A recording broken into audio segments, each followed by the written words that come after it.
Hello बच्चों, मैं हूं Kevin Daniel. All India rank 92 जी 2012 और एड्यू हैप की तरफ से मैं तुम्हें ये सोल्यूशन लेके आ रहा हूं। आज हम HCD क्वेश्चन नंबर 13 डिस्कस करेंगे। ये चैप्टर 2 फिजिक्स एंड मैथमेटिक्स वाले चैप्टर से है। और चलो स्टार्ट कर लेते हैं क्वेश्चन नंबर 13 का, एक्सरसाइज का क्वेश्चन नंबर 13 का सोल्यूशन। तो सवाल ऐसा है कि let A equal to 2 i cap plus 3 j cap plus 4 k cap and b equal to 3 i cap plus 4 j cap plus 5 k cap। और सवाल है find the angle between them. तो ये जो सवाल है ये डॉट प्रोडक्ट के कंसेप्ट पे बेस्ड है। ठीक है, तो डॉट प्रोडक्ट के बारे में थोड़ा सा तुम्हें पता होना चाहिए। पहले तो अगर डॉट प्रोडक्ट का ऐसा फंडा है कि अगर तुम्हारे पास दो वेक्टर्स हैं ए बार और बी बार, ठीक है, और ए बार एंड बी बार के जो मैग्नीट्यूड्स हैं, ठीक है, वो मैग्नीट्यूड्स है ए और बी, ठीक है, और उनके बीच में एंगल है थीटा, ठीक है, तो डॉट प्रोडक्ट होता है ए बार डॉट बी बार, ऐसा उसको लिखते हैं, रिप्रेजेंट करते हैं। एंड डॉट प्रोडक्ट का जो फॉर्मूला होता है वो होता है ए बार डॉट बी बार होता है ए का मैग्नीट्यूड बी का मैग्नीट्यूड। ध्यान दो, इधर मैंने बार नहीं डाला, तो जैसे ही बार नहीं डाला उसका मतलब होता है सिर्फ वेक्टर नहीं, वेक्टर के मैग्नीट्यूड के बारे में बात हो रहा है। ठीक है, इसी का मतलब एक दूसरा सिंबल होता है ऐसा। तो ए बार के सामने मॉड डाल दो तो मतलब बस मैग्नीट्यूड के बारे में बात कर रहे हैं। दोनों सिंबल एक ही है, या तो बार मत डालो या बार के साथ मैग्नीट्यूड डालो। तो अब इस सवाल में उन्होंने क्या दिया है, देखो ए दिया है 2 i cap plus 3 j cap plus 4 k cap।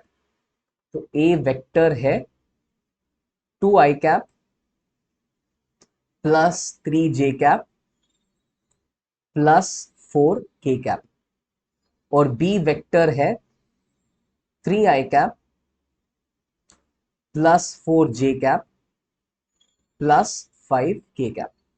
तो पहले तो इन्होंने पूछा है एंगल बिटवीन द वेक्टर्स। ठीक है, तो एंगल बिटवीन द वेक्टर्स मतलब ये पूछ रहे हैं एंगल थीटा। बट अब मैंने ये इक्वेशन क्यों लिखा है, क्योंकि अगर तुम्हें वेक्टर्स ऐसे कोऑर्डिनेट फॉर्म में दिया, मतलब आई जे के कैप के टर्म्स में दिया, तो डॉट प्रोडक्ट निकालना बहुत ही आसान है, बहुत ही आसान है, अभी दिखा देता हूँ। और ये मैग्नीट्यूड्स भी निकालना बहुत आसान है। तो अगर तुमने ये सब निकाल दिया, डॉट प्रोडक्ट निकाल दिया और दोनों मैग्नीट्यूड्स भी निकाल दिया, तो फिर ये इक्वेशन से थीटा तुम्हें मिलेगा। कैसे मिलेगा थीटा? एक बार डॉट प्रोडक्ट आ गया और एक बार मैग्नीट्यूड्स भी आ गया, तो फिर तुम्हें वो इक्वेशन से मिलेगा कि cos theta is A bar dot B bar upon magnitudes का product. A bar dot B bar upon magnitudes का प्रोडक्ट। तो अभी अगर डॉट प्रोडक्ट निकाल सकते हैं और मैग्नीट्यूड्स निकाल सकते हैं तो कॉस मतलब थीटा भी आ जाएगा। तो डॉट प्रोडक्ट निकाल देते हैं पहले। डॉट प्रोडक्ट निकालने का तरीका बहुत सिंपल है, तुम्हें बस क्या करना है ना। सो ये जो आई कैप में नंबर्स दिख रहे हैं, आई कैप में क्या दिख रहा है 2 और 3, तो वो नंबर्स को आपस में मल्टीप्लाई कर लो, आई कैप के नंबर्स को मल्टीप्लाई कर लो। फिर जे कैप के सामने जो नंबर्स दिख रहे हैं 3 और 4, ध्यान दो, अगर माइनस साइन दिख रहा है तो माइनस साइन के साथ साथ मल्टीप्लाई कर दो। ये फिलहाल पॉजिटिव नंबर्स दिख रहा है, बट अगर माइनस साइन है तो उसको भी मल्टीप्लीकेशन में लेना है। फिलहाल 3 और 4 दिख रहा है, तो जे कैप वाले टर्म्स का प्रोडक्ट हो जाएगा 3 into 4, और यहाँ पे 4 और 5 दिख रहा है, तो के कैप वाले टर्म्स का प्रोडक्ट हो जाएगा 4 into 5। कितना सिंपल है, मल्टीप्लीकेशन ही करना है। आई कैप वाले नंबर्स का प्रोडक्ट 2 into 3, जे कैप वाले नंबर्स का प्रोडक्ट 3 into 4, के कैप वाले नंबर्स का प्रोडक्ट 4 into 5, और फिर इन प्रोडक्ट्स को आपस में ऐड करना है। ठीक है, इनको आपस में ऐड करना है। तो डॉट प्रोडक्ट कितना बन गया, आई कैप का प्रोडक्ट हो गया 2 into 3 6, जे कैप का प्रोडक्ट हो गया 3 into 4 12 12, एंड के कैप का प्रोडक्ट हो गया 4 into 5 20 20। इनको ऐड करोगे तो आ जाएगा 38। तो डॉट प्रोडक्ट का वैल्यू आ गया 38। ठीक है, डॉट प्रोडक्ट का वैल्यू आ गया 38। उसके बाद उसके बाद अब मुझे क्या चाहिए, ए का मैग्नीट्यूड चाहिए। तो ए का मैग्नीट्यूड कैसे निकालेंगे? तो इसका सॉरी, ए का मैग्नीट्यूड वैसे दोनों सिंबल होता है, बट ये निकालेंगे कैसे? तो इसको निकालने के लिए ए के जो कोएफिशिएंट्स है, ध्यान दो, कोएफिशिएंट मतलब आई कैप के सामने क्या है? आई कैप के सामने 2 है, 3 है और 4 है, उन पे पाइथागोरस थ्योरम लगा लो। तो क्या आ जाएगा? √2²। ठीक है, पाइथागोरस थ्योरम मतलब इन कोएफिशिएंट्स को स्क्वायर कर लो। तो 2, 3 और 4 जो है ए बार के लिए, उनको स्क्वायर करके ऐड कर लो और फिर रूट ले लो। जैसे तुम पाइथागोरस थ्योरम लगाते हो ना, वैसे ही, बट अब इन तीनों के लिए लगा लो। √2² + 3² + 4²। इसको 3D वाला पाइथागोरस बोल सकते हैं। ठीक है, तो √2² + 3² + 4², ये हो गया मैग्नीट्यूड ऑफ ए बार। कितना आ गया ये वैसे? तो ये आ जाएगा 4 + 9 + 16, मतलब ये आ जाएगा 29, √29। ये है ए बार का मैग्नीट्यूड। वैसे ही बी बार का भी मैग्नीट्यूड ले सकते हो, कोई भी सिंबल यूज कर लो, बट बी बार का मैग्नीट्यूड आ जाएगा इस बार। बी बार की कोएफिशिएंट्स क्या है? बी बार की कोएफिशिएंट्स है 3, 4 और 5। तो उन पे लगा लो पाइथागोरस थ्योरम। तो आ जाएगा 3² + 4² + 5 का स्क्वायर। तो ये हो जाएगा 9, 3² 9, 4² 16, 5 का स्क्वायर 25, और 9 + 16 होता है 25, 25 + 25 हो जाएगा 50, 50।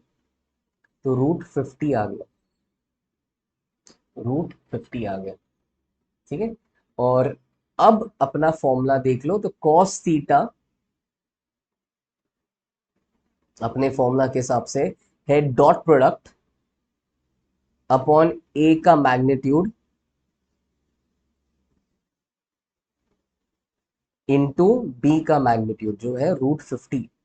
ठीक है, और ये डिनोमिनेटर हो जाएगा √2900/2, यानी कि ये हो जाएगा √1450, √1450। ठीक है, तो अब cos थीटा हो गया, बेसिकली cos थीटा हो गया 38/√1450। एंड थीटा पूछा है, तो थीटा का आंसर कैसे देना है? वैसे cos थीटा अगर हाफ होगा तो थीटा तुम 60 डिग्रीज बोल सकते हो, बट फिलहाल ये एंगल हमें पता नहीं, ये वैल्यू पता नहीं किस एंगल पे ये वैल्यू आता है, इसलिए हमें, हमारे पास इनवर्स ट्रिग्नोमेट्री है। हम बोलेंगे सीधा थीटा हो गया वो एंगल जिसका कॉस है 38/√1450। मतलब हम उसको थीटा को बोलेंगे थीटा है कॉस इनवर्स 38/√1450। ये ऑटोमेटिकली अपना आंसर हो जाता है। कॉस इनवर्स 38/√1450 का मतलब वो एंगल जिसका कॉस ये चीज है, और हम वही एंगल ढूंढ रहे हैं, वो एंगल ढूंढ रहे हैं जिसका कॉस ये चीज है। तो ऐसा लिखने में हम वो कन्वे कर देते कि थीटा वो एंगल है जिसका कॉस ये चीज है। ठीक है? ये अपना आंसर। ठीक है बच्चों, एक बार आंसर में क्रॉस चेक कर लेता हूँ सही है क्या, और पीछे यही आंसर दिए, बढ़िया। ऑल राइट, चलो बच्चों, bye, have a nice day, अगले क्वेश्चन में मिलते हैं। EduHub, India's online learning hub. Download the app now.